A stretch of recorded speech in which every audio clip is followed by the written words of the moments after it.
Bonjour, Mélissa. Bonjour, Ça va bien? ça va bien toi? Oui, très bien, merci. Bonjour, Samuel. Bonjour Alexandre. Bon, nos micros fonctionnent Bon, bien, on a nos écrans, on a nos caméras, donc tout va bien. Donc, bonjour à tout le monde. excellent. Merci d'être là ce matin avec nous là, pour discuter de logistique et de commerce électronique. Merci au CQCD là, d'avoir organisé ce webinaire. Et merci à vous aussi d'être soit à la maison, au bureau, de pouvoir venir entendre parler de services logistiques 3PL. Aujourd'hui, l'objectif, c'est de démystifier un peu c'est quoi les services 3PL, voir comment ces services logistiques peuvent vous aider ou au moins vous accompagner dans la croissance de vos ventes en ligne. On est aussi aujourd'hui ce matin pour entendre le témoignage de deux entrepreneurs hors pair. Mais avant de les laisser se présenter, moi, je vais me présenter. Donc, je suis Alexandre Schkerl, directeur en commercialisation des innovations chez PME Montréal. Mon rôle chez PME Montréal, c'est d'accompagner les clients dans tout ce qui a trait à leurs défis logistiques en commerce électronique, mais aussi d'aider au développement de nouvelles innovations en lien avec la logistique et le commerce électronique. Je cumule pas loin de 10 ans d'expérience dans le service conseil et l'innovation. Je suis ici comme présentateur, mais aussi modérateur de la discussion qu'on va avoir tantôt avec les deux entrepreneurs. Maintenant, je passerai la parole à Mélissa Lambert pour qu'elle se présente et elle présente aussi son entreprise. Oui, bien dans le fond, moi, je suis présidente et fondatrice des sacs et accessoires Lambert en cuir vegan. Donc, j'ai lancé mon entreprise en ligne en septembre 2017. Et puis, on va fêter notre 3e anniversaire, donc en septembre. On est rendu, dans le fond, avec à peu près 100 points de vente à travers le Québec. On vend en ligne et on a aussi une boutique physique en plein cœur du Vieux-Montréal. Donc, bienvenue. Merci, Mélissa, d'avoir accepté l'invitation. Ça fait plaisir. Maintenant, Samuel, si tu veux te présenter et aussi présenter Fuseau Logistique. Bien sûr, merci Alex. Alors, Samuel Bellil, cofondateur de Fuseau Logistique. Maintenant, bientôt 14 ans d'opération, mais plus particulièrement les 7 dernières années, on a adopté le modèle d'affaires pour accompagner les entreprises, les PME du Québec là, dans l'aventure du commerce électronique. Alors, on a spécialisé l'entreposage, préparation de commandes et expédition, enfin, pour accompagner les entrepreneurs dans cette aventure-là. Donc, merci Samuel d'avoir aussi accepté l'invitation. Donc, on comprend que vous êtes client, fournisseur, partenaire au jour le jour. Là, ça va être intéressant tout à l'heure de vous entendre témoigner. Donc, au menu ce matin, il va y avoir une première partie de présentation. Donc, on parle de services 3PL, donc 3P quoi? Donc, de quoi qu'on parle, c'est quoi les offres de services qui existent au niveau des services 3PL et aussi un peu les remettre en contexte, notamment à travers la crise sanitaire qu'on vit tous actuellement et de voir comment ces services-là sont devenus essentiels là, en temps de crise sanitaire. Donc, une première partie. Une deuxième partie où est-ce que là, je vais demander à Samuel et Mélissa de rallumer leur caméra et leur micro pour pouvoir discuter de leur expérience. Oui, de la crise, mais aussi au-delà de ça, donc de voir comment que leur partenariat a été un succès et est un succès. On va réserver là, dans cette portion-là aussi une période de questions-réponses où est-ce que Mélissa et Samuel pourront répondre ou moi. N'hésitez pas là, dans la section questions et réponses là, dans le bas de votre écran. Là, vous pouvez poser vos questions. J'ai une collègue là, qui est aux commandes en ce moment. Si elle voit l'occasion de répondre à la question, on va le faire. Sinon, on va la garder aussi pour la fin. Suite à la discussion, je vais vous proposer une démarche pour bien réussir votre projet. D'impartition, d'aller voir un prestataire de services logistiques. Donc, par où commencer? Donc, je vais vous présenter la démarche à suivre et comment que nous, chez PME Montréal, on peut aussi vous aider à réussir votre projet. Donc, c'est ce qui est au menu aujourd'hui. Maintenant, donc, comme je vous ai annoncé, on va un peu plus présenter c'est quoi un service 3PL, que tous soient un peu à la même page aussi au moment de la discussion. Donc, c'est quoi un service 3PL et comment le remettre en contexte face notamment à la croissance des ventes en ligne.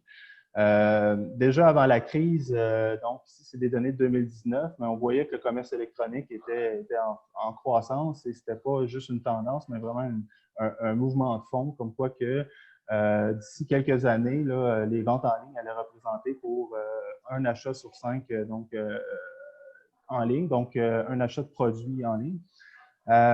Donc, ici, on voit la tendance. Et ce qui est arrivé au mois de mars, c'est évidemment l'emballement, disons, de ces courbes de croissance-là. On a vu beaucoup dans les médias, donc plusieurs grands titres affichés comme quoi que le commerce électronique connaissait une grande croissance. Et puis, même la même agence que j'ai présentée tantôt, eMarketer, présentait comme quoi que le Canada là, était dans le top 10 là, des pays au monde où est-ce qu'il avait connu la plus grosse croissance des achats en ligne par rapport à la même année l'année dernière. Donc, évidemment, le confinement oblige. Il y a certaines catégories de produits aussi qui ont connu, évidemment, beaucoup plus de mouvements. Là, on pense à l'achat d'épicerie en ligne. Il y a eu certains articles qui mentionnaient effectivement que les systèmes d'épicerie ou de logistique des épiceries en ligne n'étaient pas encore à point. C'est vrai qu'avant la crise, la catégorie alimentaire connaissait une croissance, mais dû à la situation, évidemment, là, on a vu ce créneau aussi grandir de manière exponentielle. Donc, puis au-delà des nouvelles qu'on a vues, c'est aussi, disons, la facilité, comment c'est devenu facile d'acheter en ligne, autant pour tout le monde, j'imagine, dans vos familles, il y avait eu un oncle ou une tante ou un grand-père qui s'est mis à acheter en ligne. Donc, l'achat en ligne est devenu un comportement beaucoup plus présent. Et puis, donc, autant dans des produits essentiels, là, je le mentionne, que dans des produits non essentiels. Donc, on a des exemples dans le secteur du livre ou des accessoires de mode, là, où est-ce qu'on va avoir une discussion tantôt là-dessus, où est-ce qu'ils ont connu, évidemment, une croissance. Surtout, pour la majorité des entreprises qui vendaient déjà en ligne avant la crise, ça a été une façon de garder la tête en dehors de l'eau. Notamment de générer des revenus pendant la fermeture des commerces. Donc, ça a été l'exemple de Nike, mais bon, pour la plupart des PME à qui on a parlé durant la crise, ça a été une façon de s'en sortir, ou au moins de garder la tête en dehors de l'eau. Et ce qu'on a moins entendu parler aussi, c'est tous les défis que ça représente. Donc, une forte croissance comme ça. C'est évidemment, ici, c'est des données que le CFRIO avait publiées en 2018. Essentiellement, ce que ça disait que les PME avaient donc beaucoup de défis en termes de logistique pour répondre à la demande du consommateur, que ce soit une livraison rapide, une livraison gratuite quand c'est à propos, ou de mettre en place une gestion des retours qui est facile ou facilitante pour le consommateur. Donc, quand on regarde dans les coulisses, disons, de cette croissance, on a vu beaucoup de défis que plusieurs de nos clients, mais aussi, Samuel va pouvoir en témoigner tantôt, là, donc de difficulté à rejoindre, à répondre à la demande, donc d'avoir justement d'éviter. Je donne quelques exemples, d'éviter des erreurs dans les commandes. Donc, évidemment, quand on a une forte croissance, le risque d'erreur augmente. Le fait d'avoir besoin soudainement d'un espace de stockage supplémentaire parce que donc on a une forte croissance, on garde le local d'à côté et on bricole des solutions là, donc pour répondre à la croissance, ou bien d'avoir aussi à vendre en ligne des produits qu'on n'a pas en stock. Donc, la forte croissance amène ces types de défis-là. Et pourtant, et c'est pas mal le sujet de notre discussion aujourd'hui. Même avant la crise, après la crise, il existe des solutions. Ces solutions-là, on les retrouve beaucoup chez ce qu'on appelle les 3PL, donc les tierces parties logistiques. En gros, là, pour simplifier, faire affaire avec un 3PL, c'est d'avoir pour soi un directeur, donc un directeur logistique, donc évidemment qui est chez son fournisseur, mais c'est c'est d'avoir accès à un directeur et un professionnel en logistique.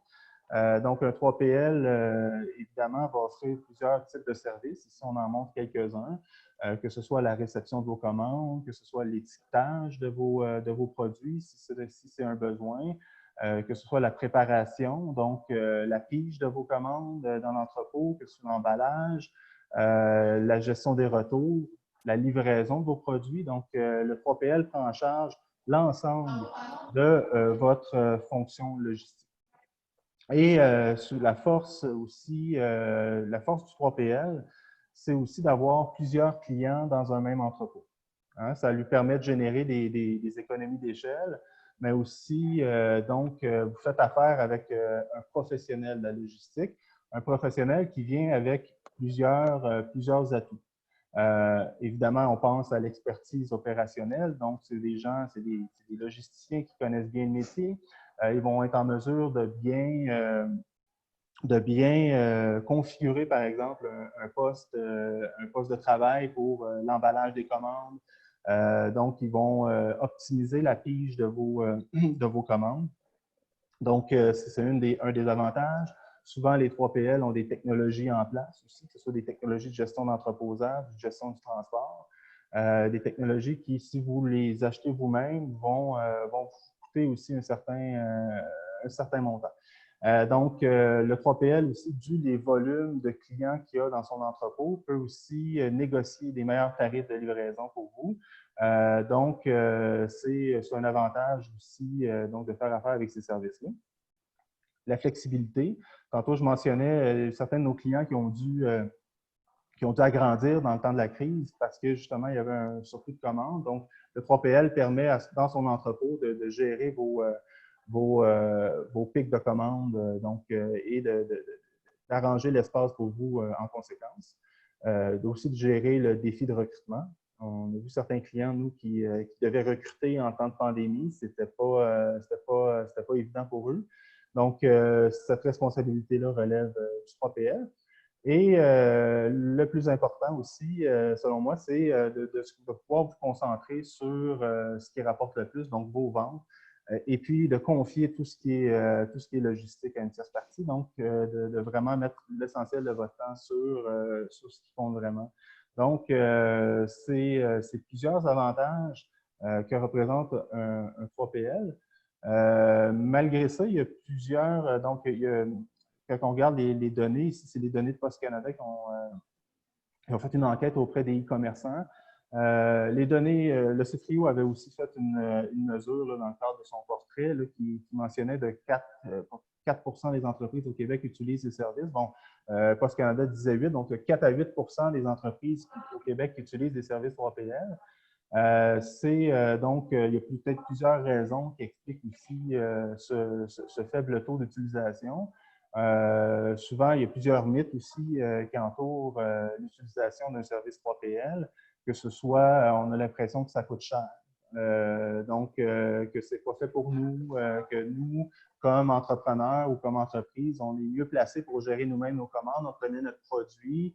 Donc, il y a plusieurs mythes qui entourent l'utilisation de ces services-là. Et c'est ces mythes-là qu'on va vouloir essayer un peu de défaire, là, donc à travers une discussion que je vais animer tout de suite donc avec Samuel et Mélissa. Donc, je vous demanderai maintenant peut-être de rallumer vos micros. Et puis, je pense que je vais arrêter ici donc, le partage d'écran pour qu'on puisse bien discuter de ce qui vient d'être dit, mais aussi de voir comment qu'un service 3PL a été utile pour toi, Mélissa. Donc, mais avant de commencer, Mélissa, tu as présenté ton entreprise tantôt.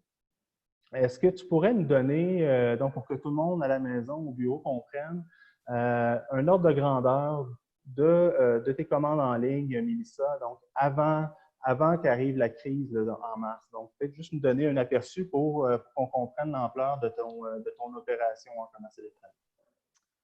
Oui, en fait, avant la crise, on était en moyenne à 20 à 25 commandes par jour.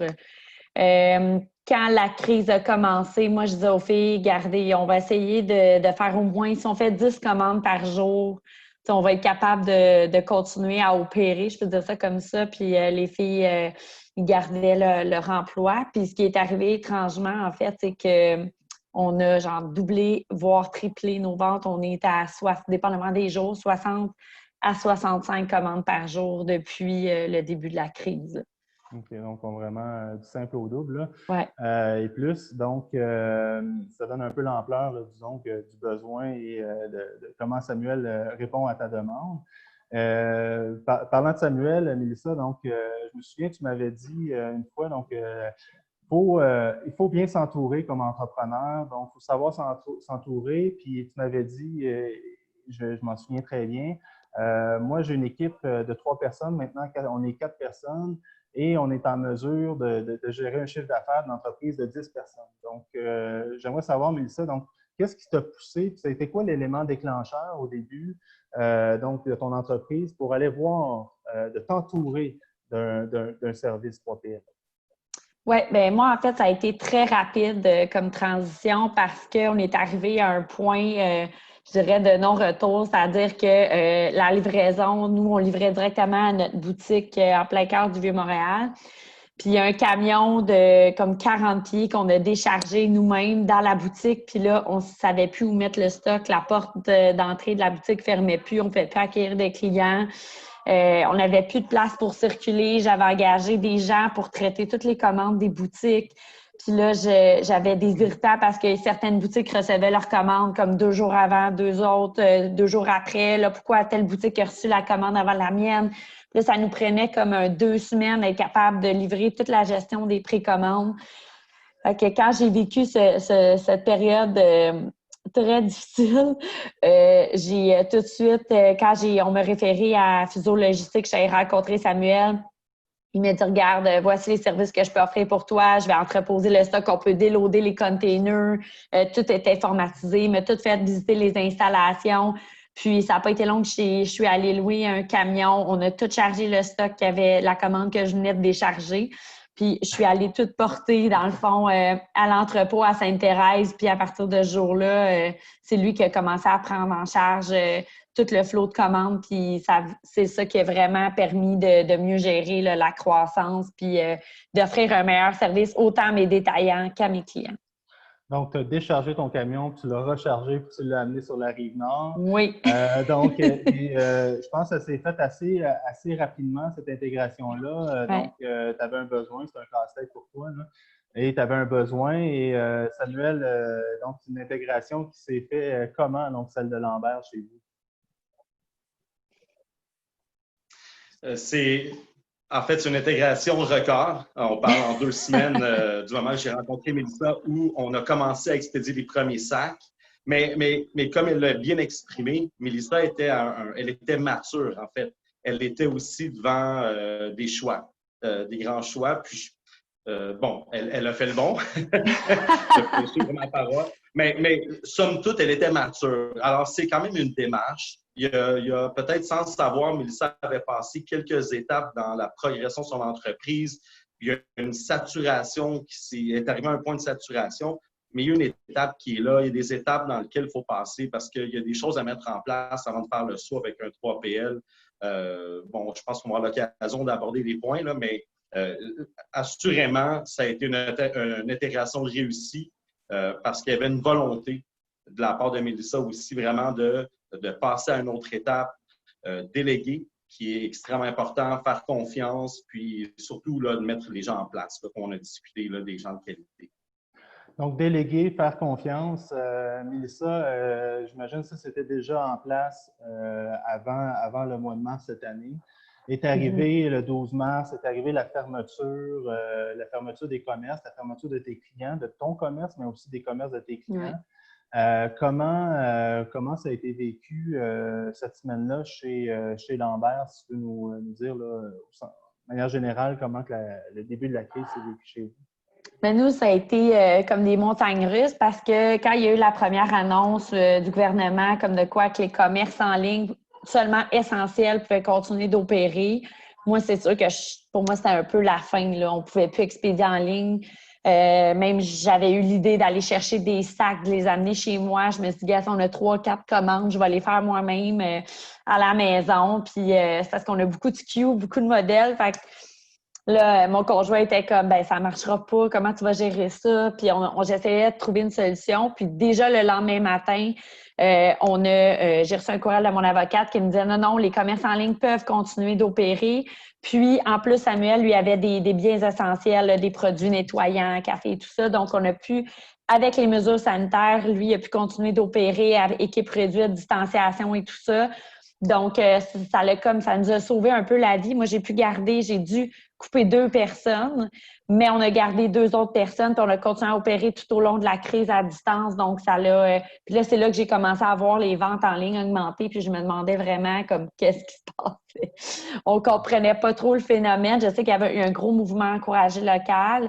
Mais on dirait que c'était comme inattendu. Puis une chance qu'on avait Samuel parce que justement, je ne sais pas comment j'aurais géré cette croissance-là à effectif réduit, en ayant la boutique fermée, comment j'aurais pu continuer de gérer la croissance en temps de crise. Là. C'est vraiment ça qui nous a sauvé la vie.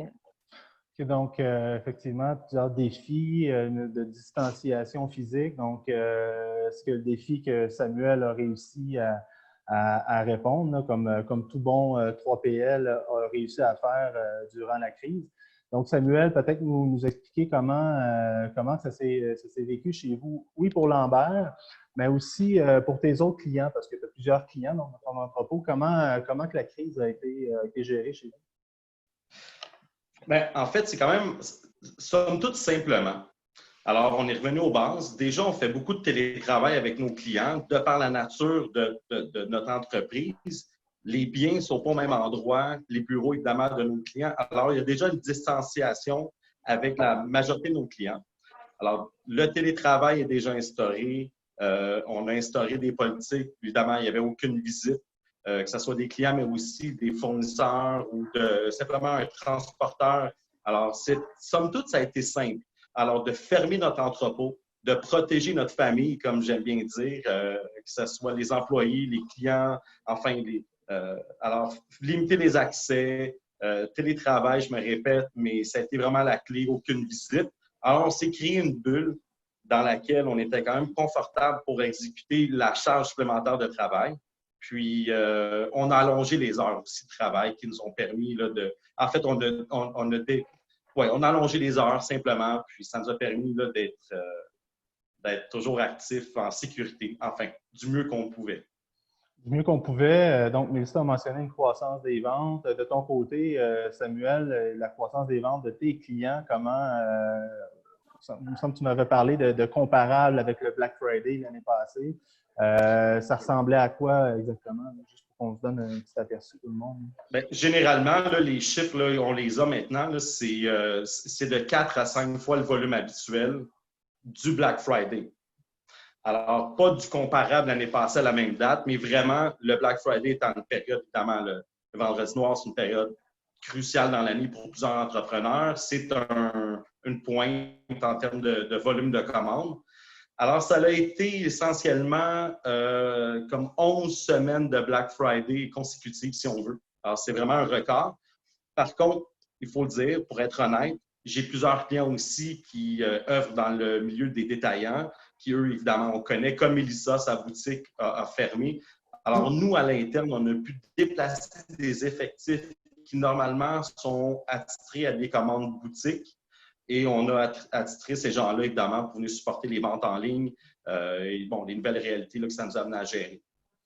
D'être capable de bouger du staff, ça, c'est quand même quelque chose qu'on fait régulièrement aussi selon les pics en temps régulier. Tu sais, donc, d'être capable de prendre du staff qui sont à certaines commandes, les amener sur un autre client. Donc, ça vous donne cette flexibilité-là. Maintenant, au-delà de la crise, vous aviez déjà avant quand même une bonne relation. On dit souvent qu'un service 3PL, c'est plus qu'une relation client-fournisseur. Est-ce que c'est un mariage de raison, Mélissa, d'avoir un fournisseur 3PL ou pas? Mais sinon, c'est quoi les ingrédients donc d'un bon partenariat là, avec un 3PL, Mélissa?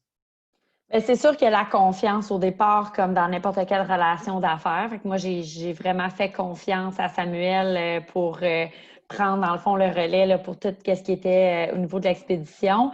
Mais aussi, c'est vraiment la communication qui est la clé entre Samuel et Lambert et notre équipe. C'est vraiment ça. C'est, dans le fond, d'être bien organisé, de toujours les préparer sur ce qui s'en vient. On a une précommande de tel produit. On a un lancement de tel produit jeudi à midi. On envoie une infolette. Il y a telle commande qu'il faut livrer en amont à tel détaillant. On vient de recevoir une grosse commande d'un gros client. Il faut que ce soit livré pour telle date. On a un container qui arrive dans 3 semaines. Il va falloir que tu te prépares. Fait que c'est vraiment la communication. On est bien organisé. On lui donne, dans le fond, tous les outils. Puis lui, après, ben, il a la pression de bien livrer. De bien l'exécuter. Donc, ouais. est-ce que cette pression-là, tu la prends bien, Samuel? Moi, j'imagine la réponse est oui. Là. Mais effectivement, donc, la communication, c'est essentiel. Donc, à tous les niveaux, soit au niveau des réceptions, au niveau des campagnes promotionnelles que vous faites. Donc, au moins prévenir votre fournisseur que ça s'en vient pour que lui se prépare aussi à bien assumer le mouvement de son staff à l'interne aussi. Bon, on comprend que vous avez une bonne relation. Samuel, si tu avais à décrire un client difficile, donc c'est pas Mélissa, là, mais un client qui est difficile. Donc, c'est quoi, si tu avais à le décrire, comment tu le décrirais et pourquoi? Un client difficile, c'est un client où justement la confiance, il n'y a pas de confiance. Alors, c'est un client qui veut intervenir dans chacune des étapes. Simplement, exemple, un client qui aimerait nous assister dans la façon dont on va placer la façon dont on va disposer sa marchandise dans l'entrepôt. Pour prendre un exemple simple, communément appelé un pick and pack area là, en franglais. Mais enfin, alors un client qui vient mettre son nez à chacune des étapes parce qu'il y a un lien de confiance ou ils veulent contrôler chacune des étapes. Lorsque justement, c'est notre mandat. Alors ça devient difficile à gérer parce qu'on est plus à gérer le client que la vraie charge de travail elle-même, c'est-à-dire les commandes, le service à la clientèle, ainsi de suite. Alors ça, c'est un exemple qui est un aspect difficile. Il faut, ça prend, puis je pense, Mélissa, tu vas en parler tout à l'heure, donc ça prend un certain laisser-aller du client, de dire, regarde, j'accepte que tu t'occupes de mes produits, mais laisse-moi faire mon travail aussi parce que je sais bien le faire. Donc, un certain laisser-aller. Mais ça demeure quand même, bon, c'est un partenariat, ça demeure quand même une relation client-fournisseur. Ma question, là, Mélissa, toi, comment c'est un peu délicat, là, on est public, là, on est live, on est enregistré, là. Mais comment, Mélissa, tu évalues ton fournisseur? Donc, comment tu évalues Fuseau? Sur quelle base que tu dis, ah, là, il fait du bon travail, il fait du moins bon travail? En fait, c'est vraiment les délais d'expédition. Donc, normalement, toutes les commandes de la veille, peu importe le volume, si on a fait un lancement, sont expédiées, dans le fond, dans un délai de 24 heures. Normalement, le lendemain, ça commence à... Tout est shippé. Puis souvent, je le sais assez rapidement parce que je vois les stories, les filles. « Ah, j'ai reçu mon sac, je viens de le commander. Wow, Lambert, vous êtes hot. C'est donc bien rapide. » Je sais aussi que si une boutique n'est pas contente parce qu'elle a reçu sa commande plus tard que prévu, 3 jours, 4 jours ou 2 jours après, bien, ça arrive très rarement. Là. Il va y avoir une explication ou quoi que ce soit, mais je vais tout de suite le savoir. Fait que moi, c'est les délais d'expédition. 2, comment a été expédié le sac. Il y a une procédure, comment que le sac est ouvert, tout ça. Fait que si le sac arrive, mettons, je sais pas, il y a un sac défectueux avec un logo effacé, exemple, ben, le client le reçoit, moi, je vais le savoir. Fait que c'est toutes des KPI qu'on peut mesurer très facilement. C'est le feedback des clients, dans le fond. Puis, j'ai toujours des comptes rendus pas mal de Samuel quand il reçoit le stock. On peut aller faire des visites quand on veut à l'entrepôt. On n'en fait pas vraiment souvent parce qu'on n'a pas le temps, le besoin. Mais s'il y a une réception d'une commande, un nouveau modèle, on va aller à l'entrepôt faire une vérification.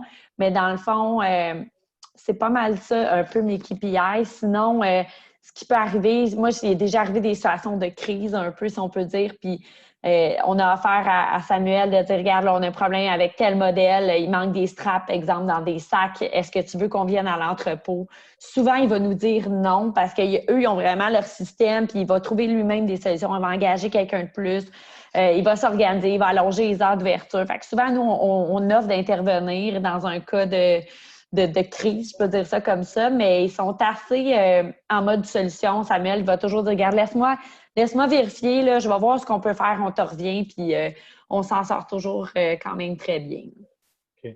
Donc, et Samuel, toi, tu as aussi des technologies chez vous donc, qui permettent de justement réduire les erreurs dans tes préparations de commandes, donc de vraiment d'être plus performant.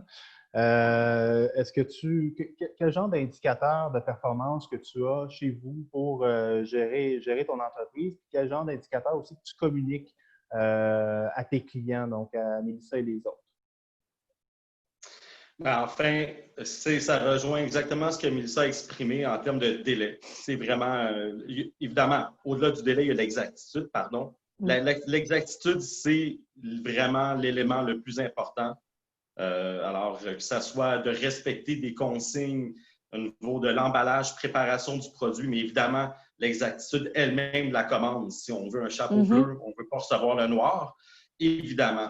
Mais les délais parlent d'eux-mêmes, le travail parle d'eux-mêmes. Mélissa l'exprime bien.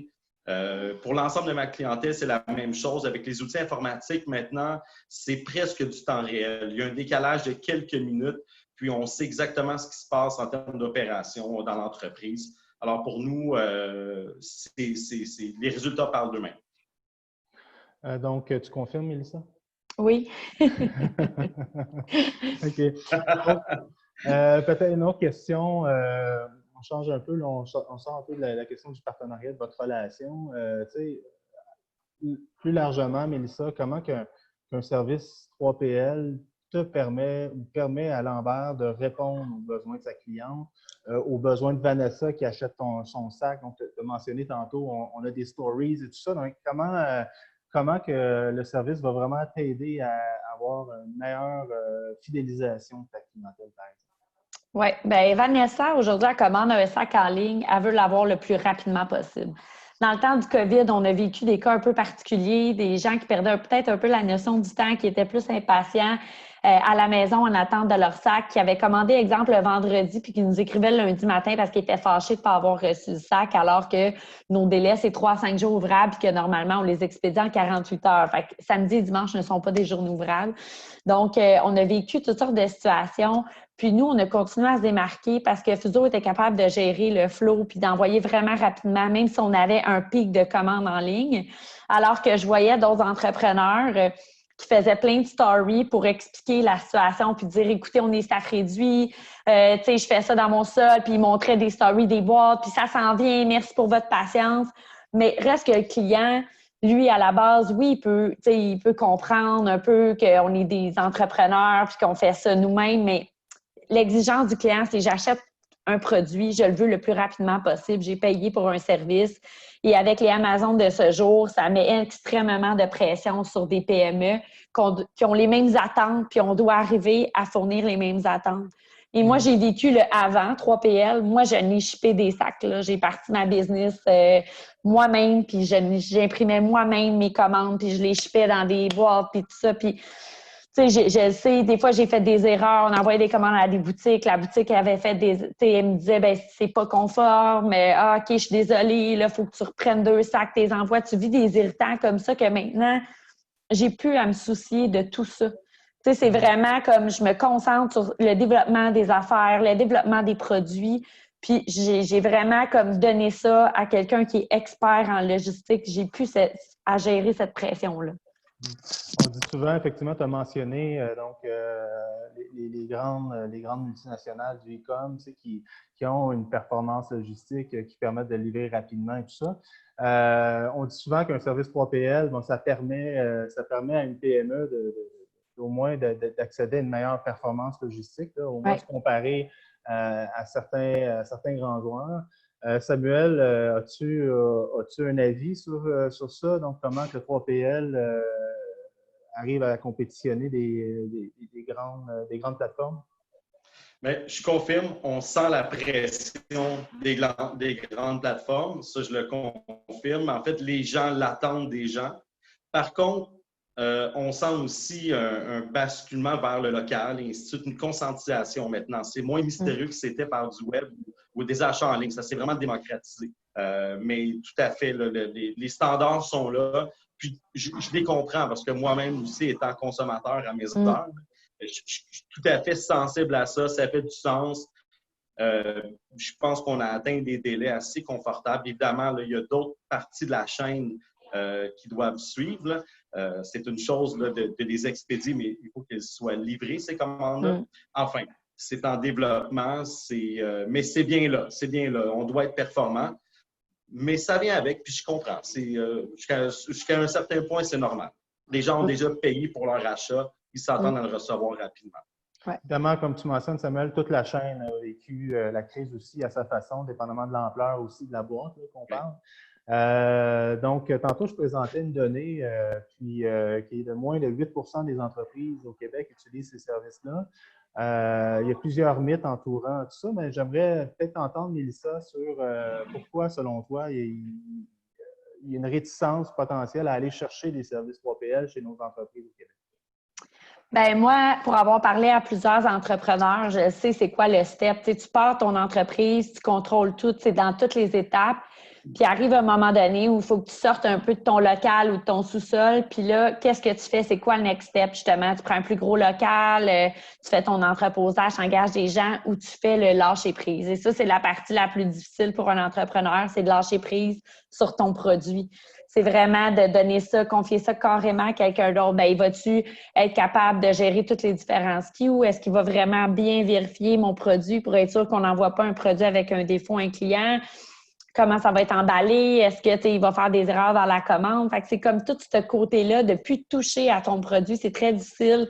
Nous, on fait livrer directement, dans le fond, le produit chez Samuel. Fait que souvent, un nouveau modèle, une nouvelle couleur, on la reçoit même pas à notre boutique. On attend, là, on est comme excité. Puis là, Samuel dit, je t'envoie un messager, je vais t'envoyer un échantillon de chaque, puis on le reçoit à la boutique, mais il le reçoit comme avant moi. Fait que c'est vraiment un détachement qu'il faut faire.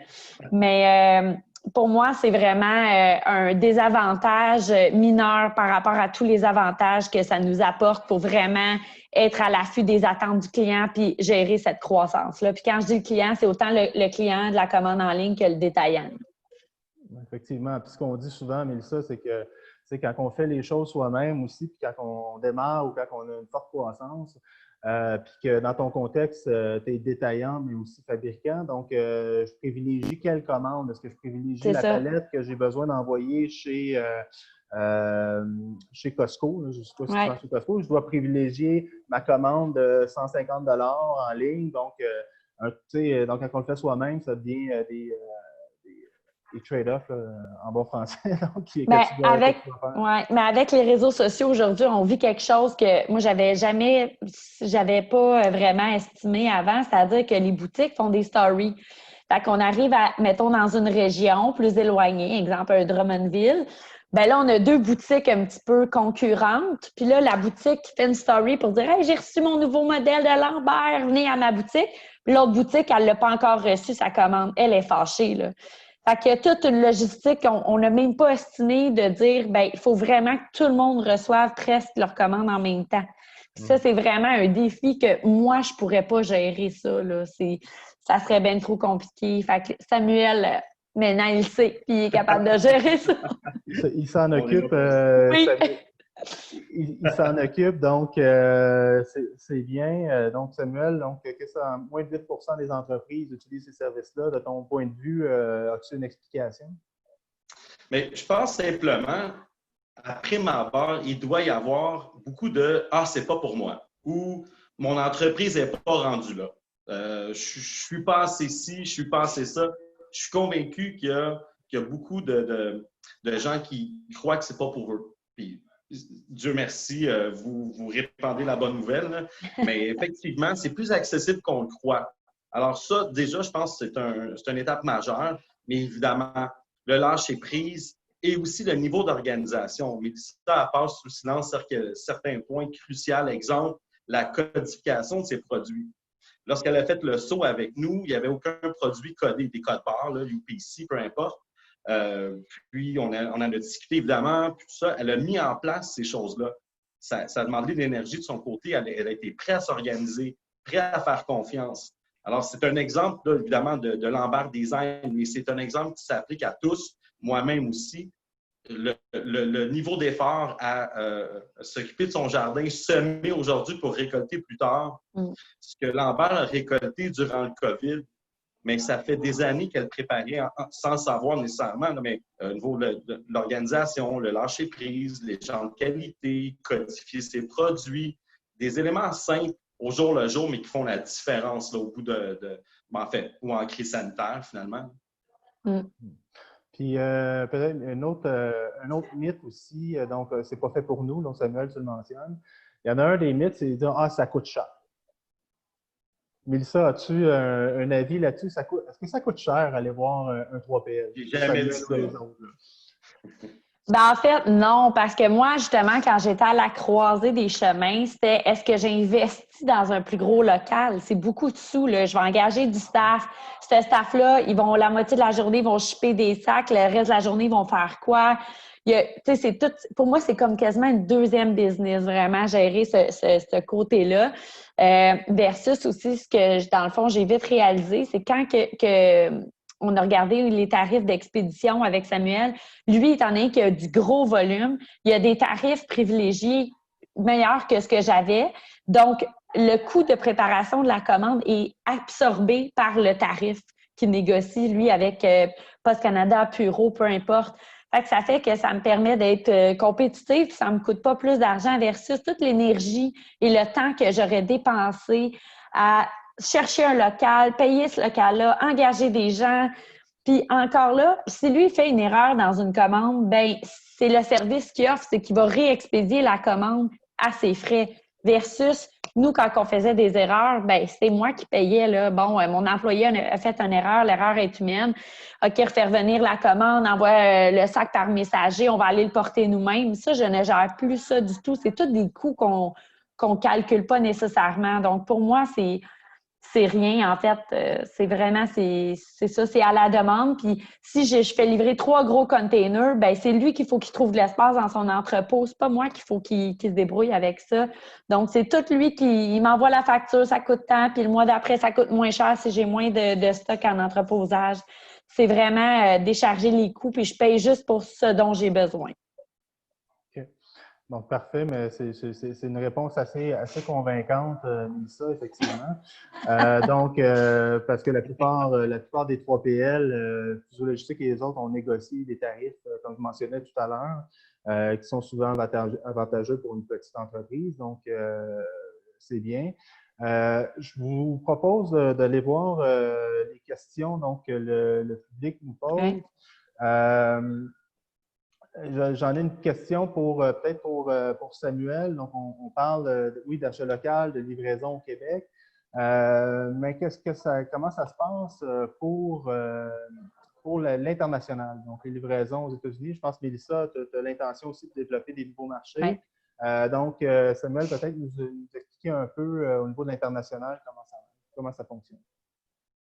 Alors, pour l'international, évidemment, on est dans une période un peu spéciale. Disons, pour moi, l'international, c'est 2 choses. Les États-Unis, pour moi, ce n'est pas l'international, entre guillemets, du point de vue opérationnel, versus l'Europe, qui, évidemment, là, c'est un autre game, là, complètement.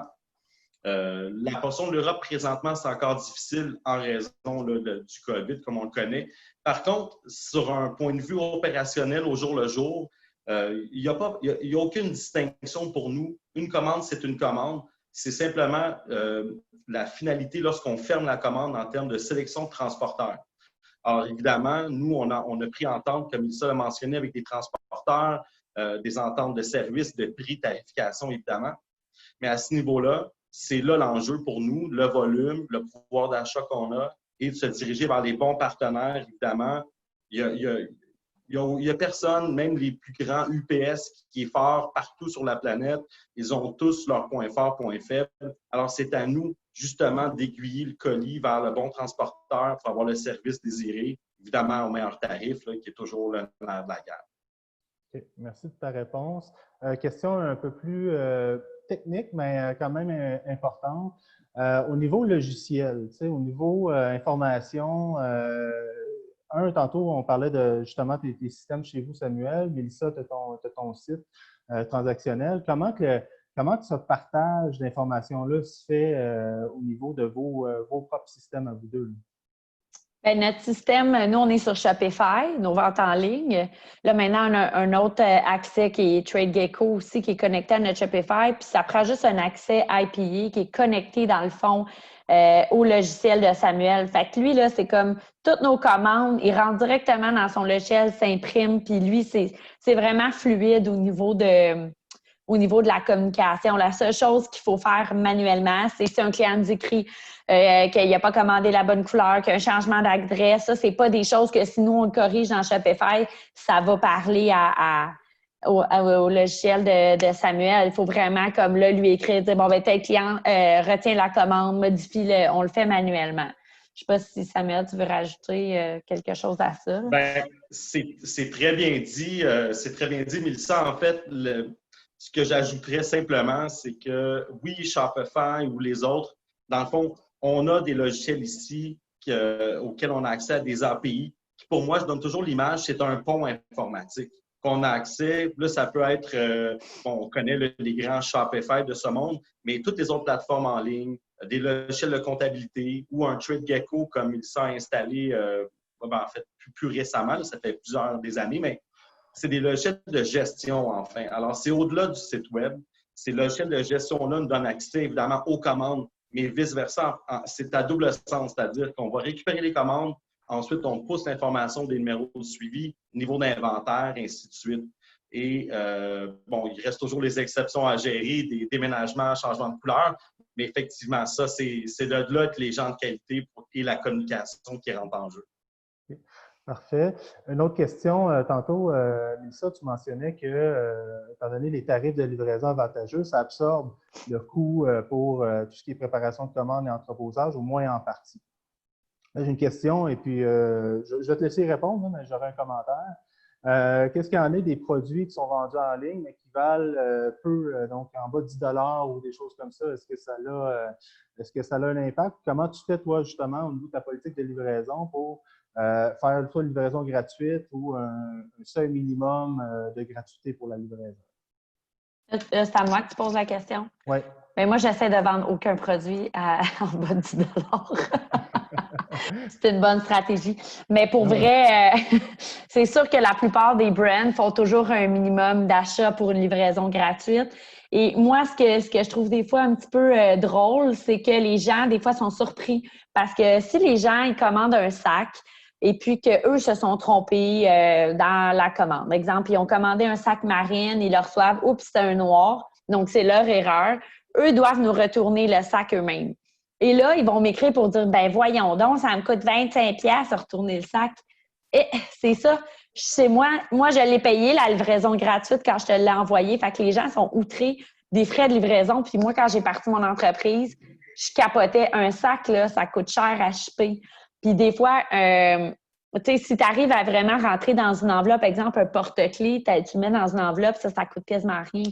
Ça va. Mais il y a comme un petit range où là, ça commence à coûter 10 puis 15$. Fait que ça fait pas de sens de vendre un produit à 10$, que ça va te coûter 10$ le shipper. Puis les gens, ça va être un frein aussi à l'achat. Fait qu'il faut vraiment développer des stratégies au niveau du modèle d'affaires pour que ça fasse du sens. Un commentaire de logisticien là-dessus, Samuel, au niveau d'un seuil minimum de livraison gratuite, justement, pour s'éviter. Vas-y. Oui. Ben, en fait, depuis quelques années, là, je me suis beaucoup ouvert au marketing, vraiment pour me sensibiliser à cet aspect-là de la réalité de mes clients, justement pour les accompagner dans le prolongement, dans l'exécution de ces commandes-là. Alors, qui est un adage, mais l'idée, c'est toujours d'essayer d'augmenter le nombre d'items par facture, vraiment. bon, il y a plusieurs façons de le faire. Ça, je laisse la créativité là, aux entrepreneurs qui m'entourent. Mais l'idée, c'est exactement ça, parce qu'il y a un coût minimum. Alors, la réalité, elle est que le premier article, évidemment, c'est celui qui coûte cher, que ce soit au niveau du point de vue 3PL et de la livraison. Ensuite, les autres, c'est le vrai profit, il est sur les items ajoutés. Alors, j'essaie d'accompagner mes clients à ce niveau-là, marketing, être créatif, discuter ensemble pour atteindre des seuils minimums de commandes intéressants. Mais évidemment, on fait toujours l'évaluation, c'est du cas par cas. Mélissa l'a mentionné, c'est des sacs. Nécessairement, ces sacs, c'est volumineux. C'est léger, mais volumineux. Pour d'autres clients, c'est l'inverse. Ce sont des produits qui sont beaucoup plus lourds, mais compacts. Alors, on s'adapte. On essaie de trouver des stratégies. C'est l'idéal. Puis donc, parlant de produits volumineux, tout ça, une autre question, c'est, ça s'adresse plus à Samuel, tu sais, c'est quoi, pour un 3PL, là, que ce soit toi ou un autre, le nombre maximum de SKU qu'un client peut rentrer chez un 3PL, que ça devienne profitable pour lui aussi. Plus on a des SKU et plus on occupe de l'espace chez vous, c'est quoi, justement, peut-être une réponse à cette question-là? Moi, j'ai trop de produits, ça ne sera pas rentable.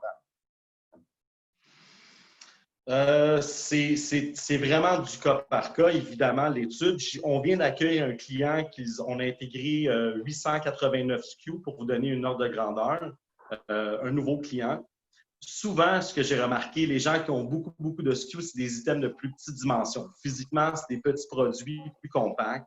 Alors, c'est plus facile à gérer à ce moment-là. Le grand défi serait un éventail de SKU énorme avec des produits volumineux. Je n'ai pas encore rencontré le défi, mais souvent aussi, de faire l'exercice d'aller chez un 3PL, ça nous remet en question sur certaines choses. Des fois, des loss leaders qu'on avait qui finalement ne sont peut-être pas autant leaders en termes de gamme de produits. Il y a des sélections, la valeur, exemple, si on a beaucoup de produits à 5 disons, ben, peut-être que c'est mieux de les exclure du site web. Enfin, mais ça ne serait pas un premier défi, un obstacle plutôt, je devrais dire. OK. Donc, il reste des questions, mais certaines des questions, je pense que je vais les garder, je vais les garder pour la fin. Je vais continuer donc dans la présentation. Donc, merci à tous d'avoir posé ces questions-là. Je vais juste présenter. Si vous voulez, donc, on vous a parlé en bien de ces services-là. Là, vous dites par où commencer. Donc, évidemment, ce qu'on vous propose, c'est une démarche. Donc, une démarche de sélection d'un service 3PL. Donc, par où commencer? Et Mélissa et Samuel, n'hésitez pas à intervenir là, pendant ma présentation. Donc, si vous avez des commentaires là, sur la démarche que je propose, puis on reviendra à la fin s'il y a d'autres questions qui se sont ajoutées là, en cours de route. Donc, par où commencer? Donc, il y a plusieurs options de 3PL qui existent au Québec. Ici, c'est pas l'offre. Je suis convaincu qu'il manque ici certains prestataires, mais les 3PL, il y en existe plusieurs, mais certains qui servent aussi pour le commerce en ligne. Il y en a quelques-uns, sont mentionnés ici, mais ils ne sont pas nécessairement adaptés à tous les modèles d'entreprise non plus. Certains vont justement discriminer les clients sur la base d'un volume de commandes ou du volume d'affaires que ça amène par mois, donc conserver plus des grands clients, d'autres des petits clients. Il y a des 3PL aussi qui ont des technologies en place ou qu'il y en a qui en ont pas et que ça fonctionne de manière un petit peu plus manuelle. Il y a finalement des offres un peu pour tous les types d'entreprises. Il y a aussi, on entend beaucoup aussi parler d'Amazon FBA, donc Fulfilled by Amazon, qu'Amazon peut aussi prendre en charge une partie de la logistique. C'est un peu moins flexible, mais si vous vendez sur Amazon, ça peut être un avantage aussi d'utiliser ces services-là. Walmart a lancé son service Fulfillment aussi, donc si vous vendez sur la plateforme, donc sur le marketplace de Walmart, ils peuvent aussi prendre en charge votre logistique. Et il y a aussi l'annonce de Shopify qui, aux États-Unis, ont déployé un réseau. Donc, ça a été pendant la pandémie, on a annoncé qu'ils le faisaient aussi au Canada. Je ne sais pas, pas trop d'infos sur comment ils vont se déployer, mais bref, il existe plusieurs types d'offres. Et puis, certains sont même spécialisés dans certaines catégories de produits. Il y en a qui sont plus spécialisés dans le vêtement, d'autres dans les petits produits, les plus gros produits. Bref, il existe une offre sur le marché. Cette offre-là, donc avant de faire des appels, donc avant de se mettre à appeler donc un 3PL, ce qu'on recommande, c'est une démarche, donc une démarche de sélection. Donc ici, on présente les 6 étapes pour être en mesure de bien vous préparer à aller vers un 3PL et que ce soit gagnant et pour l'entreprise, et pour vous, et pour votre fournisseur. Donc, cette démarche-là, on la décline donc, en 6 étapes. Donc, la première étape, ce qu'on dit souvent à nos clients, c'est un must-have, c'est d'essayer d'analyser chez vous combien ça coûte, combien ça coûterait de soit agrandir un entrepôt ou bien donc, tout ce qui est frais relié à la logistique en interne, que ce soit au niveau de votre pied carré, donc au niveau du bâtiment, les frais d'électricité et compagnie, les frais d'équipement, de racking, les frais de main-d'œuvre. Tantôt, Mélissa mentionnait plusieurs frais indirects aussi. Donc, les erreurs dans les préparations de commandes, ça a un coût. Ces erreurs-là sont un peu moins fréquentes mais peuvent arriver, là, sont un peu moins fréquentes chez un 3PL. Il y a aussi votre temps. Donc, comme entrepreneur, de dire, j'ai-tu envie de me faire une tendinite à faire des boîtes? Si on l'a vu chez un client, ou bien j'ai plus envie de me concentrer sur mes ventes, un peu ce que Mélissa disait. Donc, il y a des coûts directs, des coûts indirects. Donc, bien documenter vos coûts logistiques avant de faire les appels.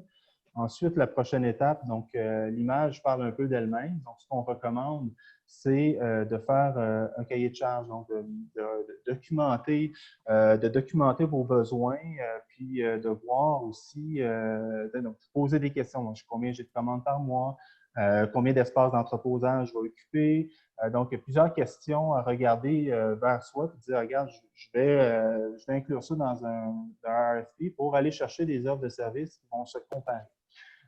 Pour pouvoir comparer des pommes avec des pommes. Donc, comme ça, le 3PL va pouvoir répondre avec une offre de service. Et ce qu'on recommande à nos clients, c'est aussi d'inclure un gabarit dans le cahier de charge pour que le 3PL réponde dans une structure de réponse qui va être comparable pour vous d'un 3PL à l'autre aussi. Donc, si vous allez voir 2 ou 3 fournisseurs, donc, vous êtes en mesure de comparer les offres de service. Donc, ce qu'on appelle un cahier de charge. Ensuite, donc, on recommande évidemment rien ne vaut une rencontre face à face. Ça peut avoir lieu avant ou après, là, mais donc de rencontrer votre fournisseur, de visiter l'entrepôt. C'est là qu'on voit aussi à quel point le 3PL est bien organisé. On peut constater les solutions que le 3PL a apportées pour ses autres clients. Il y a eu un convoyeur ici, donc ça permet vraiment de voir les types de solutions, les technologies qui sont utilisées. Donc, je mentionnais une technologie de mécanisation, donc un convoyeur s'il y a, ou bien des technologies de gestion d'entreposage. Donc, ça permet de constater la propreté aussi, donc tout le sens de l'organisation du 3PL. Mais aussi, c'est le moment de poser des bonnes questions. Poser des questions sur justement l'expérience qu'il a en commerce électronique, l'expérience que le 3PL a aussi dans votre catégorie de produits, si vous êtes dans le cosmétique ou vous avez des produits qui sont fragiles. Donc, ça permet de démontrer aussi que le 3PL a de l'expérience aussi dans votre produit, donc pas de questions à poser. Aussi, les types d'intégration technologique requises. Vous pouvez poser la question aussi sur son chiffre d'affaires donc en ligne, donc son pourcentage de vente au niveau commerce électronique et remplissage de commandes magasin. Donc, ça vous permet d'avoir un aperçu de son expérience en commerce électronique. Si aussi il y a des technologies en place, donc Samuel a des technologies, la plupart des 3PL en ont. Est-ce que c'est une technologie qui a été achetée? Donc, votre fournisseur dépend d'un fournisseur ou bien c'est une technologie qui a été bâtie à l'interne, donc il y a plus de flexibilité là, pour répondre à vos besoins, dépendamment de la qualité aussi de la technologie qui a été bâtie. Donc, c'est des bonnes questions à poser. Il y en a plusieurs autres, là. Donc, des bonnes questions à poser à votre 3PL lors de la visite. Évidemment, on réfère, on veut valider, donc, je dis d'aller au-delà du pitch, donc on appelle des références clients. Souvent, un 3PL va vous référer vers ses meilleurs clients, donc essayez d'aller au-delà de ça, puis de comprendre aussi que quand vous appelez un autre client, que si vous tentez de comparer la grille tarifaire, c'est du cas par cas. Hein, Samuel, ça dépend d'un cas à l'autre. Pas parce qu'un client un client que vous appelez va payer moins cher au niveau de ce qui est préparation de commande, puis qui vous charge un petit peu plus cher pour ce qui est l'entreposage. Ça dépend de plusieurs facteurs, donc que ce soit le type de produit, le nombre de SKU, il y a tout plein de facteurs qui rentrent en ligne de compte quand on fait une soumission. Donc, de ne pas s'arrêter quand on valide les références clients au prix qui est chargé à ce client-là, mais bien plus à la relation qu'il entretient avec son 3PL. Ça fait du sens? Ça fait du sens. Exemple très, très simple, les fournisseurs d'expédition. Alors, je prends le cas de Lambert Design. Mélissa a fait designer des boîtes à l'effigie avec le logo de Lambert, de la dimension, le look qu'elle voulait, versus des clients qui n'ont aucune forme d'emballage, de packaging. On leur fournit évidemment l'enveloppe, boîte, ainsi de suite. Évidemment, ça a un impact direct sur la tarification. Mais pas juste ça, ça nous est déjà arrivé aussi de manquer de boîtes. Et là, c'est là l'avantage d'arriver avec un entrepôt qui va dire, regarde, c'est pas grave, j'ai trouvé une solution. On a tel type de boîte, c'est pas parfait, mais on peut te dépanner. Fait qu'on essaye de trouver des solutions dans ces cas-là aussi. Voilà. Donc, plusieurs options existent. Donc, validez les références des clients qu'on vous donne comme référence. C'est important. Ensuite vient l'étape de négociation. Est-ce que c'est toi, Samuel, sur l'image? Non? Donc, l'étape de négociation. Donc, évidemment, il y a un contrat qui va devoir être signé. Ayez en tête que, comme dans toute chose que vous magasinez un contrat de cellulaire, mais, il y a toujours place à un peu de négociation. Évidemment, tout le monde doit faire ses frais, mais reste qu'il y a toujours place à la négo. On ne veut pas négocier. On vous recommande d'éviter d'apporter une offre de service d'un compétiteur puis d'essayer de comparer cette offre de service-là avec celle qu'on vous propose. Regarde, lui, il me charge tant sur cette ligne-là, pourquoi tu me charges tant? Ça revient à ce que je disais tantôt, il y a des raisons, donc il faut voir plus dans l'ensemble de l'offre de service ce qui est facturé. Mais donc, on rentre en négociation, donc on va avoir un contrat qui va être signé. Souvent, donc, des clients qu'on accompagne vont dire « Ah, mais j'ai pas envie de m'engager dans un contrat de 12 mois. Je trouve ça intense. Déjà que je laisse aller mon stock chez quelqu'un d'autre, est-ce que je veux m'engager dans une entente? » Il y a toujours manière d'ajouter des clauses de sortie, mais il faut être réaliste. Il faut être réaliste parce que, bon, un 3PL, il assume des coûts au niveau de votre intégration, mais aussi il va refuser des clients parce que vous êtes chez lui. Donc, l'idée, c'est de donner un délai raisonnable dans une clause de sortie, que ce soit un délai de 2 à 3 mois, qui permet justement que chacun puisse se revirer. Et donc, ces clauses de sortie-là aussi, si évidemment la relation va mal et puis soit votre fournisseur fait des erreurs ou que vous ne répondez pas à certaines questions qui nuisent à certains besoins, qui nuisent à la réputation du 3PL, il y a ici manière de terminer un contrat. Donc, ça, c'est au niveau.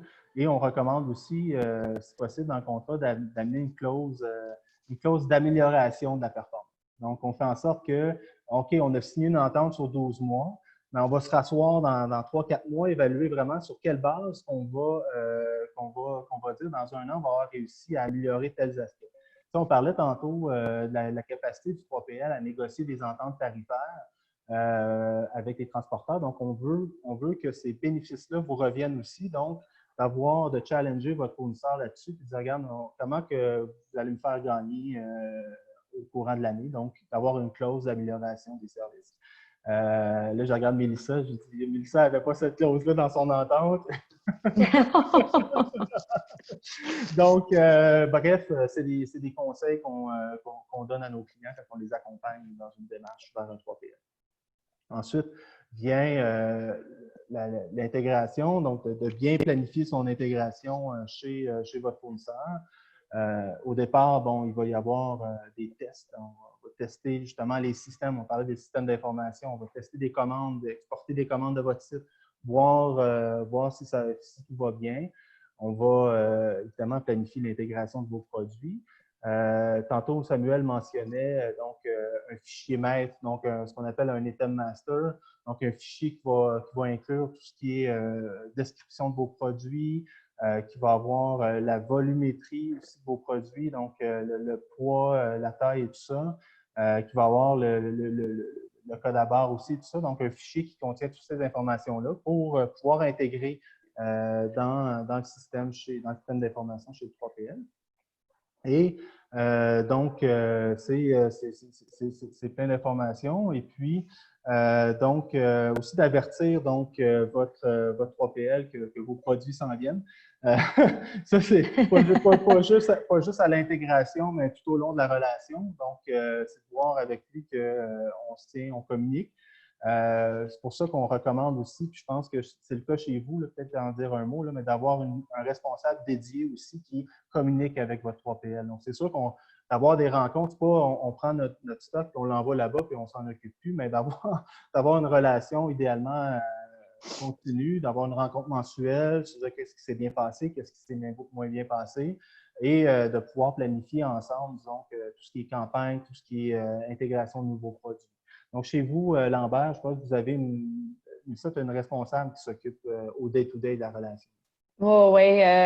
J'ai non seulement une chef des opérations, mais il y a aussi, dans le fond, la responsable du service à la clientèle qui s'occupe vraiment d'envoyer des communications. On a un système. Là, avant midi, il faut qu'elle envoie toutes les modifications des commandes à Samuel pour être sûr que c'est fait parce que c'est expédié dans l'après-midi, toutes les commandes la veille. Donc, ça roule vraiment super bien de cette façon-là.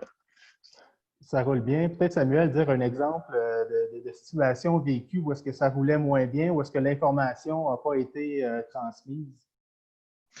Pardon, Alexandre, j'ai mal saisi ta question. Excuse-moi. Ma question, c'est si, donc, peut-être un exemple d'un cas où est-ce que, bon, du jour au lendemain, tu reçois un conteneur qui n'avait pas été mentionné, ton client ne t'a pas averti d'une réception. Un exemple, en fait, c'est arrivé avec Lambert Design qu'il y a eu des ruptures de communication à certaines étapes, autant des deux côtés. C'est un apprentissage aussi, puis c'est une question des gens en place. Je pense que c'était au premier pas de la directrice où on s'était mal compris. Mais au final, tu sais, Alexandre, au final, nous, on est là. Lorsqu'un client, tu l'as bien mentionné, lorsqu'on accueille un client, évidemment, il prend le guillemet. En fait, on lui offre la place potentielle de quelqu'un d'autre. Alors, c'est un choix. Alors, on le prend pour le bien, pour le pire, entre guillemets, c'est-à-dire, même quand il y a un imprévu, on s'adapte. C'est la nature de notre mandat, c'est la nature de notre entreprise aussi, puis la mission dans laquelle on œuvre. C'est-à-dire, on est là, justement, on sait qu'il va y avoir des imprévus. Puis je fais même une boucle avec ce que Mélissa mentionnait en termes de volume de commandes, disons 65 par jour. Ça, c'est une moyenne, parce qu'évidemment, la réalité, en fait, c'est beaucoup plus que ça, mais c'est un lundi matin, peut-être 215 commandes, un mardi, 45, un jeudi, c'est 184. Alors, c'est la nature de faire avec les imprévus, les charges de travail, mais on a les outils à l'interne. C'est ça qui est important. Même si la communication était peut-être défaillante, entre guillemets, là, vraiment, on s'entend, là, mais somme toute, ça va bien. C'est sûr que c'est comme dans toutes les relations, on le dit, en affaires, en amitié, en amour, on fait notre mieux pour bien communiquer, mais c'est pas parfait. L'important, c'est que tout le monde travaille et pousse dans le même sens. Mais moi, je peux peut-être raconter une anecdote de quelque chose qui est déjà arrivé. En fait, j'avais fait une erreur dans mon bon de commande. Je devais commander des charlottes de couleur noisette et je les ai commandées jaunes. Et bon, au niveau de l'entrepôt. Donc, moi, dans le fond, on était en plus pendant les vacances de Noël. Quand ça a été réceptionné, donc moi, j'ai pas vu que les sacs étaient de couleur jaune et le SKU était noisette. Donc, l'équipe à Samuel a juste pris les sacs puis ils ont shippé les commandes noisettes.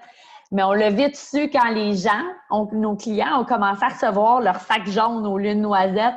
Puis que là, j'étais en pleine vacances du temps des fêtes, puis que là, ma chef des opérations m'écrit pour me dire « Hey, on a un vraiment gros problème.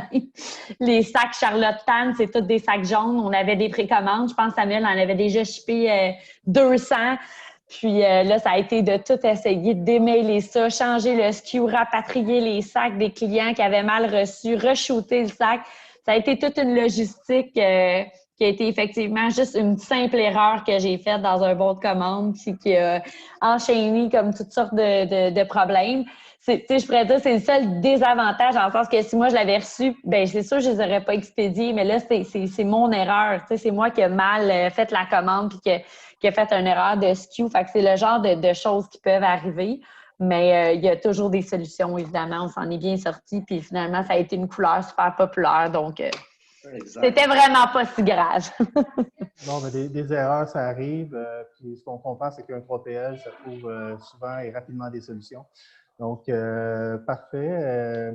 Là, donc, l'idée, hein, c'est pas de suivre religieusement cette démarche, mais au moins de s'y fier pour faire en sorte que votre projet donc d'impartition se fasse selon les règles, mais aussi selon les bonnes pratiques, mais aussi que vous soyez satisfait de la tarification, mais aussi que vous établissez là, sur de bonnes bases une relation qui va durer un minimum 12 mois, mais on l'espère, comme dans votre cas, plus longtemps. Donc, vraiment, de faire cette démarche-là, elle permet vraiment de faire un choix éclairé, donc, en ce qui a trait aux sélections d'un fournisseur. Donc, j'arrive maintenant à la question que tout le monde se pose. Ça coûte combien? Ici, c'est donc une diapo qui nous a été fournie par Groupe GCL, qui est une firme conseil là, à Montréal en logistique. Ce n'est pas un benchmark, ce n'est pas un prix moyen, c'est vraiment un exemple. C'est un exemple de grille tarifaire d'un 3PL qui n'est pas celle de Samuel, qui est celle d'un autre, mais donc vraiment, gardez en tête que c'est un exemple. Puis, venez pas dire hey, Alexandre chez PME Montréal me dit que c'est 9 $ par palette. Non, c'est pas ça l'idée. L'idée, c'est vraiment de vous dire que, bon, quand vous faites affaire avec un 3PL, il y a vraiment des coûts associés. Donc, que ce soit des coûts à la tâche, donc à l'activité, ou bien des tarifications à l'heure, dépendamment des activités.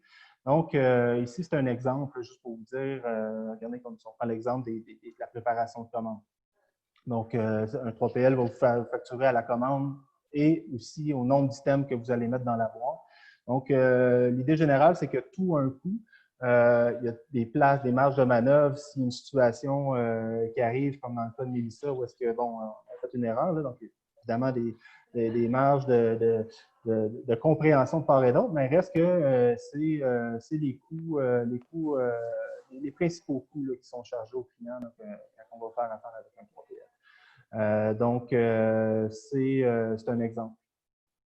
Bien, pour donner un exemple concret, moi, ça me coûtait à peu près 18 shipper un sac de moi-même là, avec ma tarification. Quand je suis arrivée avec Samuel, lui, ça lui coûte, c'est sûr, ça dépend des régions, ça dépend du poids du sac et tout ça, mais pour donner un exemple concret, ça coûte à peu près 5 ça coûte à peu près 12 puis un frais de manutention de 5 de 3,50, excuse-moi, 3 4 ça dépend des 3PL. Fait que ça revient quasiment au même prix, finalement, de ce que ça me coûtait moi-même avant, sans le... Là, je ne calcule pas le frais de la personne que je paye pour le shipper. Fait que c'est assez concret, c'est assez facile de faire un calcul pour voir si c'est avantageux ou pas. Là. Donc, as-tu un commentaire sur cette grille tarifaire-là, Samuel, à part dire qu'elle est trop haute ou qu'elle est trop basse? C'est clairement trop haut, c'est clairement pas la mienne. Non, mais je pense que ce que Mélissa a exprimé, c'est important de faire la démarche. Je reviens au point, là, en fait, à ta démarche, Alexandre, qui est super. L'analyse des coûts à l'interne, c'est crucial. parce que je le vois constamment, mais je suis confronté entre guillemets. On s'entend, mais c'est un défi qui revient là, assez fréquemment de dire, OK, on va un peu comme l'image des pommes avec des pommes. Oui, tel shipping. Oh, les fournitures sont là. Quel prix vous allez payer? Les frais indirects qui sont majeurs aussi. C'est sûr que si je saisis ton exemple du 3,50 pour faire une commande, lorsqu'on l'amène à sa plus simple expression, ça n'aurait pas de sens. Mais voyons, ça ne coûte pas 3,50. Là, je regarde le frais de base là, par commande traitée, mais ça inclut un ensemble de services, évidemment. Alors, je reviens. L'emballage, par exemple. Ça inclut la boîte. Exact, exact. Il y a beaucoup d'étapes, enfin, de frais inhérents qu'on ne voit pas lorsqu'on décortique. Fait que c'est vraiment là, pour moi, le point de rupture, souvent. C'est-à-dire, OK, je pense qu'il reste du travail à l'interne d'évaluation ou nous aussi, on essaie de garder. Mais tiens, de l'autre côté, les 3PL, ou enfin, je vais parler pour moi, on essaie de garder des grilles de prix, somme toute simples. Parce que souvent, je dis, on peut se perdre. Il y a beaucoup de détails en logistique. On fait face à beaucoup de surprises, des frais. Est-ce que je vais facturer pour chaque coup de téléphone ou des choses? Ça n'a pas de sens parce que mon quotidien ne ferait que gérer le flot de travail. Je ne peux pas. Je dois me concentrer sur les priorités. Alors, en même temps, c'est ça aussi 3PL. Dans certains frais, comme le frais à la commande, il va y avoir plusieurs autres services inclus dans cette charge-là parce qu'on veut simplifier l'approche et le processus. Parfait. Merci, Samuel. Donc, on arrive à la dernière section, la dernière étape de la présentation avant de revenir aux questions des participants. Donc, c'est une présentation ici plus de PME Montréal, de qu'est-ce qu'on peut faire pour vous aider dans tout ça. Donc, PME Montréal, on est le réseau, pour ceux qui ne nous connaissent pas, donc le réseau d'accompagnement et de financement des entreprises montréalaises. Donc, on a ici donc, certains résultats de l'année dernière. Donc, on a accompagné près de 4000 entreprises là, à Montréal là, dans différents volets de nos services. On offre des services de financement. On a accès à plusieurs fonds. Donc, on fait du prêt, dans certains cas de la subvention. On fait aussi de l'accompagnement, donc du service conseil, et aussi de la formation, donc des webinaires comme ce matin. Et tous ces services-là sont gratuits et disponibles donc aux entreprises montréalaises. Et puis, notre équipe, on est 2 personnes qui sont plus spécialisées donc, en logistique. On accompagne les clients pour tout ce qui est défis en matière de commerce électronique et de logistique. Donc, on offre des prix diagnostiques à nos clients. Donc, on regarde avec vous, on regarde vos factures, on regarde vos processus. Y a-t-il place à l'amélioration? Donc, on est là pour faire des prix diagnostiques avec vous. On a aussi un volet de service qu'on aide à vous mettre en relation avec les prestataires de services. Avec des services 3PL notamment. Donc, on vous accompagne dans la démarche qu'on a présentée tout à l'heure. On vous accompagne là-dedans à faire le choix d'un bon prestataire. Et puis, aussi, donc, pour ceux qui sont plus concernés, puis donc au niveau de la transition verte, donc que ce soit au niveau de l'emballage, d'optimiser votre emballage ou bien de faire des choix de transporteurs qui sont ce qu'on appelle décarbonés, donc sur la livraison à vélo pour la livraison locale et tout ça. On a accès à plusieurs fonds qui sont disponibles pour vous, là, pour vous aider à faire cette transition verte. Et aussi, on peut vous référer vers des ressources spécialisées, donc que ce soit des cabinets de conseil ou bien des responsables chez certains fournisseurs ou prestataires de services. Ils offrent des services de consultation gratuits, que ce soit au niveau de l'emballage, au niveau du transport. Donc, on vous réfère vers les bonnes personnes. Donc, c'est notre offre de service. Là-dessus, donc là, je reviendrai peut-être à des questions et réponses avant peut-être le mot de la fin. Je vais juste voir ici si on a des nouvelles questions. Peut-être pour Mélissa et Samuel, donc croyez-vous possible de gérer efficacement 2 inventaires différents sur une même plateforme? Donc, une partie de l'inventaire qui est gérée à l'interne, chez soi, puis une partie de l'inventaire qui est gérée chez le 3PL. Exemple, un détaillant qui vend des produits et il y a certains SKU qui sont, soit qui prennent de l'espace ou des SKU qui ont une grande performance en ligne. Cet inventaire-là, je vais l'isoler, je vais l'envoyer chez un 3PL. Est-ce que vous croyez que c'est une bonne solution? Bien, nous, on le vit, mais je ne suis pas sûre que c'est exactement l'exemple que vous dites. C'est-à-dire que moi, j'ai de l'inventaire à ma boutique. Je le fais comme un détaillant, mais je ne ship pas de l'inventaire de ma boutique en ligne. Je ne sais pas si... Tu sais, c'est vraiment tout ce qui est en ligne pour éviter des erreurs part de l'entrepôt. Et de l'entrepôt, nous, on fait shipper dans le fond des commandes. Fait que c'est comme si nous, on devient un détaillant. Donc, on peut séparer et gérer cet inventaire-là. Une autre chose qu'on peut faire, c'est qu'on peut réserver de l'inventaire pour les détaillants, ce qu'on fait régulièrement. Donc, quand je fais ma commande, je peux dire 50 de ma commande, je vais la geler. Je vais geler cet inventaire-là chez Samuel de façon virtuelle. Et l'autre 50 va être disponible à la vente en ligne. Donc, ça, c'est des opérations qu'on peut faire selon les logiciels et tout ça qu'on a. Mais je ne sais pas si ça répond exactement à la question. 100 de ton inventaire est chez Samuel. Oui. OK. Dans le cas, qu'est-ce que tu en penses, Samuel, d'avoir un inventaire chez soi et aussi un inventaire chez un 3PL? Qu'est-ce que tu en penses? C'est tout à fait possible. C'est sûr que pour moi, il doit y avoir vraiment une valeur ajoutée parce que c'est un casse-tête supplémentaire. Outre, comme Ilsa l'a dit, nous, on traite sa boutique vraiment comme un détaillant. On prépare des commandes qui sont expédiées à sa boutique pour assurer un inventaire, évidemment, là, adéquat. Mais évidemment, c'est un niveau supplémentaire de défi. Puis, Mélissa l'a bien mentionné, la clé, c'est les logiciels. Alors, j'ai vu trop souvent des entrepreneurs démarrer qui, je vais prendre Shopify comme exemple, et ils faisaient leur gestion d'inventaire avec Shopify, leur gestion de compte à recevoir. Shopify, c'est spécialisé en la vente en ligne. Alors, ce n'est pas un logiciel de gestion de stock, ni de comptabilité, ni enfin. Alors, ça revient prendre le bon outil pour arriver à atteindre la bonne cible. C'est tout à fait possible avec les bons logiciels, le bon setup, là, comme on dit, là, au niveau de la gestion des la gestion des locations. On peut attribuer différentes locations au logiciel. Enfin, sans rentrer dans les détails, mais ça revient là à dire faut évaluer la cible, vraiment et d'établir une valeur ajoutée parce que ça prend un peu d'investissement, que ce soit en logiciel ou en setup initial.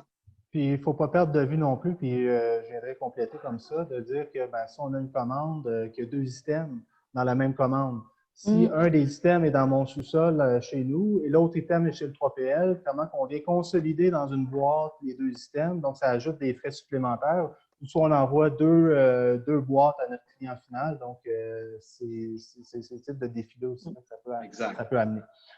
Donc, il y a une question pour moi. On pose la question, notre entreprise se trouve à Terrebonne. Existe-t-il l'équivalent de PME Montréal dans ma région? Donc, chaque région a des organismes de développement économique, qui couvrent la logistique e-com comme nous, on le fait, j'en doute, mais il y a la Naudière économique qui peut potentiellement faire du prêt ou du financement pour vous. Donc, c'est possible d'aller cogner à leur porte. Maintenant, une question aussi que j'imagine il y a plusieurs se posent. Plutôt pour Samuel, puis je pourrais compléter aussi. Est-ce qu'il y a un minimum de commandes quand on va voir un 3PL? Est-ce que dire, moi, j'ai juste 5 commandes par jour, je vais-tu être intéressant pour un 3PL? Je te laisserai répondre, Samuel, puis je vais peut-être compléter. C'est toujours une question délicate, évidemment. Pour moi, j'essaie de ne pas utiliser le volume de commandes comme dans mes premiers critères de sélection avec les clients. J'aime bien voir le niveau de chimie, enfin, le niveau de collaboration, le niveau de communication dès le départ. Je prends le pouls de comment ça se passe, de la façon qu'on discute, on échange d'informations. C'est plutôt là pour moi les critères, parce que ça va garantir le succès de l'opération à long terme. Ensuite, le niveau de commande.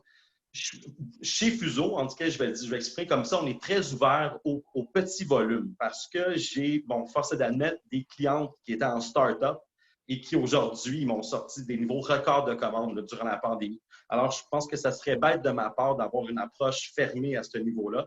Alors, puisque je mets de côté les niveaux de commandes comme critère, je reviens, le niveau de communication, partenariat, ainsi de suite, ça devient les points les plus importants sur lesquels je mets l'emphase. Donc, si je peux compléter là-dessus sur cette question des minimums requis.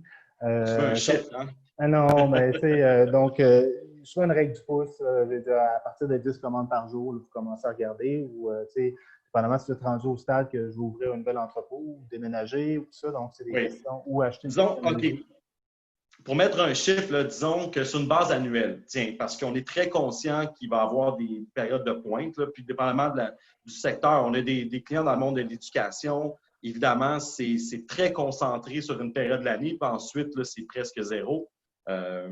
Mais je vous dirais 1000 commandes par année, c'est, disons, le benchmark. C'est un volume minimum qu'on peut commencer à discuter. Puis l'idée dans tout ça, c'est donc, il y a certains, comme je disais tantôt quand j'ai présenté l'offre des 3PL au Québec, certains vont dire, mais si tu n'as pas 1000 commandes par jour, c'est peut-être n'importe quoi, là, mais un certain volume de commandes, là, je ne suis pas fait pour toi parce que j'ai automatisé mon entrepôt, j'ai fait plusieurs investissements qui demandent ça aussi. Donc, il y en a qui, comme toi, Samuel, et d'autres, vont prendre des clients qui ont moins de volume. Mais l'idée, c'est aussi de vous accompagner, oui, avec peut-être votre faible volume au départ, mais vous accompagner dans la croissance. Vous accompagner à aller chercher 10 commandes par jour, 20, 30, pour justement arriver au stade où est-ce que Mélissa est rendue et plus loin, évidemment. Puis peut-être qu'on va terminer là-dessus. C'était peut-être pour le mot de la fin. C'était le titre du webinaire. Là. Je ne vous ai pas posé la question tantôt pendant la discussion, mais un service 3PL est supposé vous aide à propulser vos ventes en ligne. Mélissa, là-dessus, qu'est-ce que tu aurais à dire, peut-être au mot de la fin, dire comment un service 3PL est venu vraiment t'aider à propulser tes ventes en ligne? Bien, c'est vraiment m'aider à gérer la croissance. C'est ça qui est le plus difficile quand, dans le fond, on veut réussir, puis on est une start-up, puis on grandit. C'est comment tu grandis. Il faut que tu grandisses ton équipe au niveau des RH, au niveau de ton local, au niveau de... Vraiment, il y a comme plein de défis, là, le cash flow. Bon, je prends en nommer plein, l'approvisionnement et tout ça, mais on dirait que c'est le 3PL m'a vraiment permis de comme pas me soucier de ce volet-là, puis de sous-traiter le volet de cette croissance-là, de l'expédier les commandes pour me soucier des autres défis au niveau de l'approvisionnement, les RH, bien m'entourer, tout ça. C'est vraiment ça que ça m'a permis de faire. C'est venu simplifier. Oui. Samuel, as-tu quelque chose à ajouter là-dessus? Mon Dieu, non. Quel beau mot de la fin de la part de Mélissa. Donc, merci Samuel, merci beaucoup Mélissa de votre temps pour ce matin, d'avoir partagé avec la communauté ici votre expérience au niveau logistique et de la crise aussi. Donc, je vous rappelle que si vous avez des questions, commentaires, vous allez recevoir la présentation. La vidéo a été enregistrée, elle va être disponible, je crois, sur le canal YouTube du Conseil québécois du commerce de détail, que je remercie encore. Et vous avez aussi, à la fin de la présentation, donc mon contact si vous avez des questions supplémentaires, besoin de validation ou besoin d'accompagnement pour justement partir votre projet d'impartition vers un 3PL. On est là pour vous aider. Donc, on est disponible. On est un service qui est disponible avec les entreprises de Montréal. Donc, merci beaucoup à tous d'avoir été présents. Merci encore à vous deux et je vous dis à la prochaine fois. Merci à vous. Bye bye. Merci. Bon lundi. Bonne journée. Bye.